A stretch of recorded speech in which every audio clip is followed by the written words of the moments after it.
Bismillahirrahmanirrahim. Assalamu alaikum. Students, we are on the chapter number 3 of 9th class physics and today's our topic is mass and weight. So आज हम लोगों ने सबसे पहले number पे इनका डिफरेंस जो है वो फाइंड आउट करना है और आइडेंटिफाई करना है mass का difference with weight. Mostly students हम लोग mass और weight को सेम क्वांटिटी कंसिडर करते हैं but not actually these are. आज हम लोगों ने इनके डिफरेंस को जो है वो फाइंड आउट करना है और इंशाल्लाह हम इसके फिर डिफरेंस को अच्छी तरह याद भी रखेंगे ताकि फर्दर हमारे क्वेश्चंस के अंदर ये हमारे लिए हेल्पफुल साबित हो सके. तो स्टूडेंट्स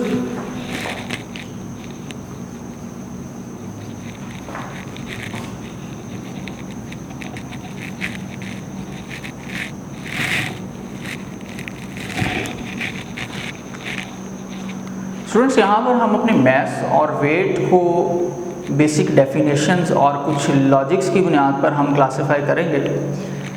सबसे पहले तो स्टूडेंट्स हम इनकी डेफिनेशंस की तरफ आते हैं. अगर मैं मैस की बात करूँ तो स्टूडेंट्स मैस जो है वो किसी भी ऑब्जेक्ट के हवाले से उसके मैटर्स के जो पार्टिकल्स ने जितना एरिया कवर किया हो हम उसको मैस कंसिडर करते हैं उस बॉडी का.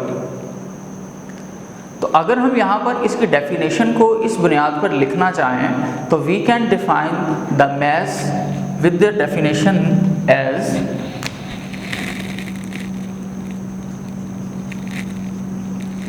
Mess of the body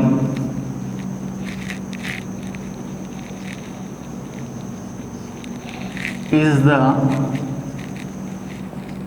quantity of the matter possessed by a body.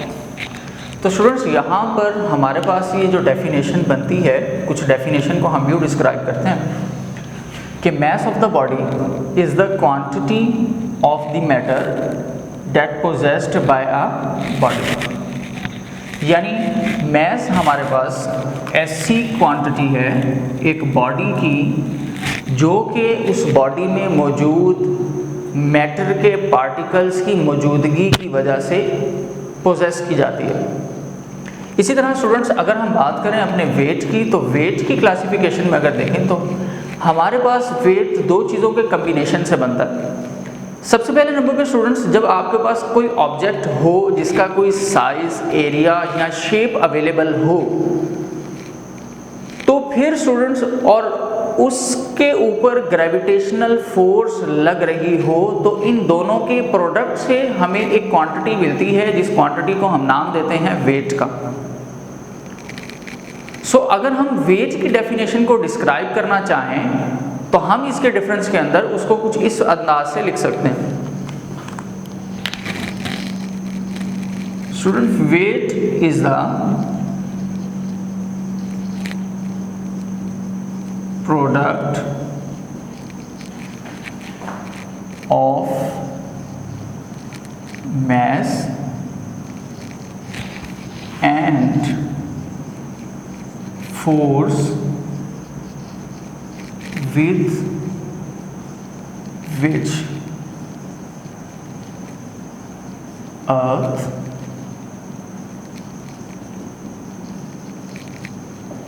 attracts it. तो स्टूडेंट्स यहाँ पर हमारे पास इसकी डेफिनेशन कुछ इस अंदाज से डिस्क्राइब की गई. It is the product of mass and force with which earth attracts it.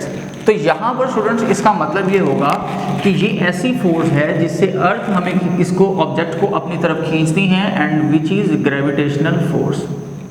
तो स्टूडेंट्स अगर कोई ऑब्जेक्ट हो उसका कोई स्पेसिफिक शेप एरिया या साइज अवेलेबल हो तो हम सिंपल कंसिडर करेंगे कि इट कंसिस्ट और पोजेस्ड अ मैस. लेकिन अगर उसी मैस पर एक और फोर्स जो डाउनवर्ड नेचुरली किसी भी ऑब्जेक्ट को अर्थ की तरफ खींचने की कोशिश करे तो उसके प्रोडक्ट में हम फिर एक डेफिनेशन एक नई क्वांटिटी जो है उसको डिफाइन करते हैं and that is called a wait of an object. Students इसी तरह से और भी कुछ बेसिक पॉइंट्स हैं जिनकी बुनियाद पर हम इन दोनों पॉइंट्स को क्लासीफाई कर सकते हैं। तो चले चलते हैं अपने उन पॉइंट्स की तरफ ताकि हम इनको बेहतर अंदाज में क्लासीफाई कर सकें। स्टूडेंट सेकंड ऑब्जेक्ट पे अगर मैं इसकी क्लासिफिकेशन करूं पॉइंट्स के फॉर्म में, जैसे लेट्स सी के this is the first point, this is also the first point, now we are going to second point.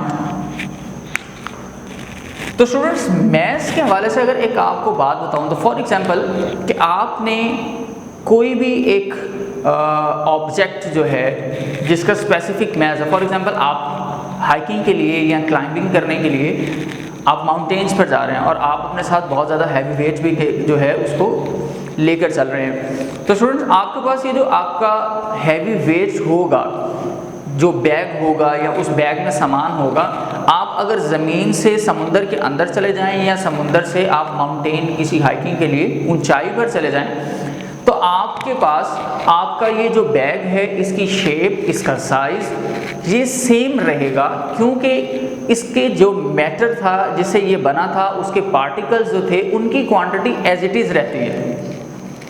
लेकिन स्टूडेंट्स आपने अक्सर देखा होगा कि माउंटेन क्लाइंबिंग के लिए बहुत ही ज़्यादा लोग हाइकिंग के लिए माउंटेन्स की जो ऊपर पीक्स हैं वहाँ तक जाते हैं और अपने साथ काफ़ी हैवी बैग्स भी लेकर जाते हैं। तो क्या ये माउंटेन्स क्लाइंबिंग में उनके लिए डिफ़िकल्टी क्रिएट नहीं करता?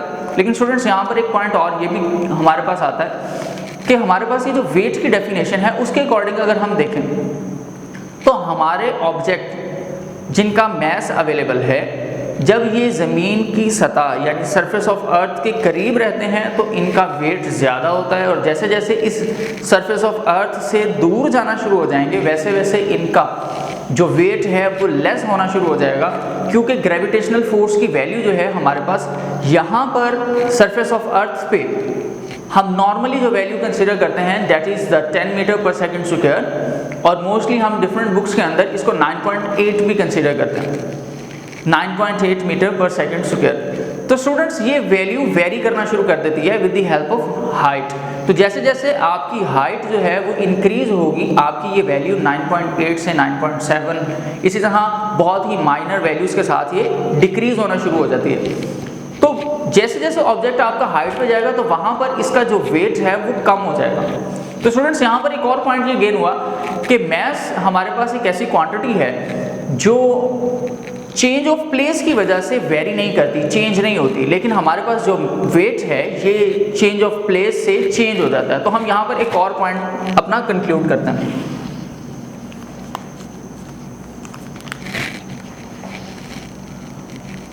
It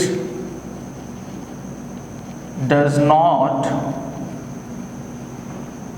change with the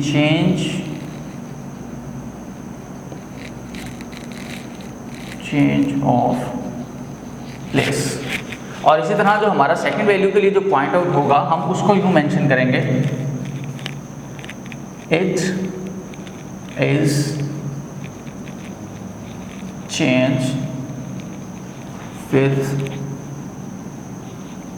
change of place. Students यहाँ पर अब हम चलते हैं अपने थर्ड पॉइंट की तरफ और क्लासिफिकेशन के लिए। तो थर्ड पॉइंट स्टूडेंट्स हमारे पास यहाँ पर ये भी बन सकता है कि हम लोगों ने एक बेसिक क्वांटिटीज में डिफरेंशिएशन रखा था अपने चैप्टर नंबर 2 के अंदर स्केलर और वेक्टर क्वांटिटी के लिहाज से। तो स्टूडेंट्स मैस जो है उसके लिए हमें कोई डायरेक्शन डिफाइन नहीं करनी पड़ती कि ये मैस की डायरेक्शन क्या है। लेकिन स्टूडेंट्स जब हम बात करते हैं फोर्स की, तो फोर्स एक वेक्टर क्वांटिटी है जिसके लिए हमें डिफाइन करना पड़ता है कि इसकी डायरेक्शन क्या है। तो अगर आप देखें तो हमने अभी पहले कहा कि वेट जो है हमारे पास एक ऐसी प्रॉपर्टी है जो कि प्रोडक्ट से बनती है। प्रोडक्ट में एक mass and second one is the force of earth. तो जो फोर्स ऑफ अर्थ है वो फोर्स है और उसकी डायरेक्शन डाउनवर्ड है towards the centre of earth. तो इट्स मीन्स कि यहाँ पर ये जो फोर्स है इसकी डायरेक्शन अवेलेबल है। तो स्टूडेंट्स यहाँ पर एक और डिफरेंस हमारे पास आ गया कि मैस जो है हमारे पास this is a scalar quantity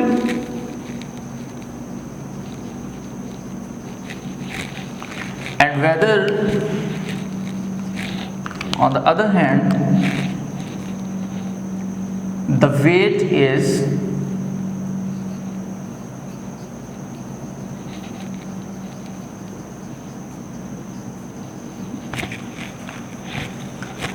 students यहाँ पर हमने इनके एक और पॉइंट्स की क्लासिफिकेशन कर ली, तो अब हम ये भी देखते हैं कि फॉर एग्जांपल कि if I am going to measure the mass and weight of an object, so how could be we can how could we find out these two different things, math and weight. तो students अगर हम बात करें maths की, तो maths के लिए हमारे पास जो ऑपरेटर्स यूज़ किया जाता है और जो वेट के लिए ऑपरेटर्स यूज़ किया जाता है, बोथ आर डिफरेंट।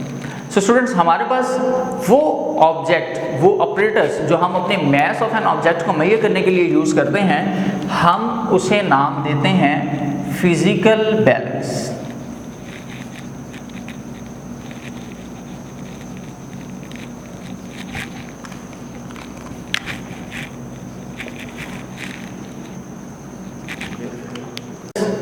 वेट को मेजर करने के लिए यूज किया जाएगा, उसे हम नाम देंगे स्प्रिंग बैलेंस का।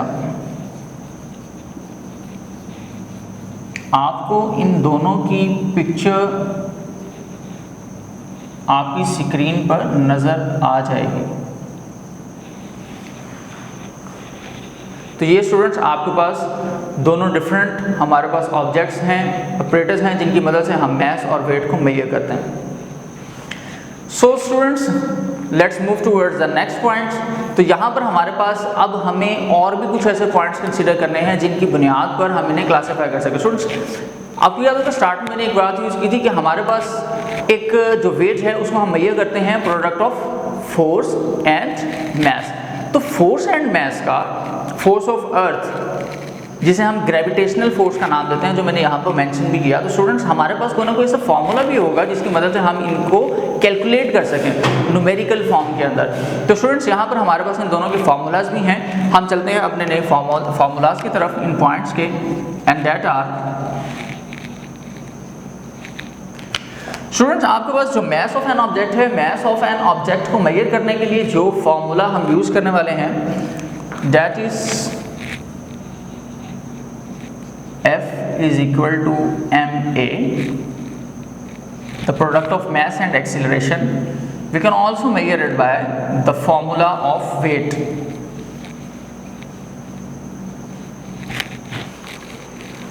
But अगर हमारे पास वेट या ग्रेविटेशनल फोर्स हो तो हम मास फाइंड आउट कर सकते हैं, बट मोस्टली हमारे पास किसी ऑब्जेक्ट के हवाले से जब हम लोगों ने मास फाइंड आउट करना होता है तो हमारे पास अवेलेबल थिंग्स जो होती हैं, जिसमें से एक है force and second one is acceleration. तो इसलिए हम अपने इस फॉर्मूला को प्रेफर करते हैं और इसी से हम अपने आंसर को फाइंड आउट करते हैं। तो सेम स्टूडेंट्स इसी तरह से अगर हम मूव करें अपने वेट के लिए, तो वेट के लिए जो हमने फॉर्मूला बनाया हुआ वो है W is equal to mg, and this is the formula of weight. So it will show you the product of mass and g means gravitational force. Students अगर यहाँ पर हमारे पास फार्मूलाज आ चुके हैं तो फार्मूलाज के साथ साथ हमारे पास इनका कोई ना कोई यूनिट भी होगा। और फिजिक्स के लिए मैंने आपको एक बहुत ही इंपॉर्टेंट पॉइंट बताया था कि स्टूडेंट्स आपने फार्मूलाज को याद रखना है। जब आप फार्मूलाज को याद रखेंगे तो आपको डेफिनेशन भी याद हो जाएगी और यूनिट भी फाइंड करना आसान रहेगा। तो स्टूडेंट्स यहाँ पर हम चलते हैं और आप ही की मदद से फार्मूलाज के यूनिट्स जो हैं उनको फाइंड आउट करते हैं। स्टूडेंट्स ये हमारे पास इसका लास्ट और 6th पॉइंट होगा। हम यहाँ पर अगर इसके फॉर्मूले की बात करें तो स्टूडेंट्स अगर हम इसके यूनिट की बात करें तो आपने अपने बेसिक यूनिट जो बेस क्वांटिटीज के बेस यूनिट्स थे चैप्टर नंबर 1 में, उनमें आपने 3 बेसिक यूनिट्स याद किए थे, जिनमें से फर्स्ट वन था length metre, mass kilogram and time second. तो स्टूडेंट्स यहाँ पर हमारे पास जो यूनिट होगा रिप्रेजेंट करने के लिए अपने मास को, this is kilogram.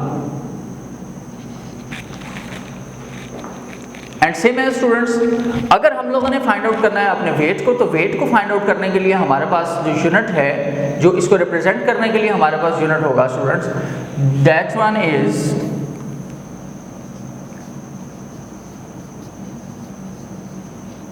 Newton and it is represented by N। So students weight actually vector quantity है जो कि फोर्स की मदद से फाइंड आउट की जा रही होती है, जो फोर्स की वजह से क्रिएट हो रही होती है। स्टूडेंट्स इस वजह से हम फोर्स का यूनिट यहाँ पर यूज करते हैं and that is the Newton. तो ये आज का आपका एक टॉपिक था जिसमें हम लोगों ने बेसिक डिफरेंस फाइंड आउट किया अपने मास और वेट का। इन पॉइंट्स को स्टूडेंट्स आपने खास तौर पर याद रखना है और यही आपकी बेसिक डिफरेंशिएशन के अंदर आपकी हेल्प करेंगे।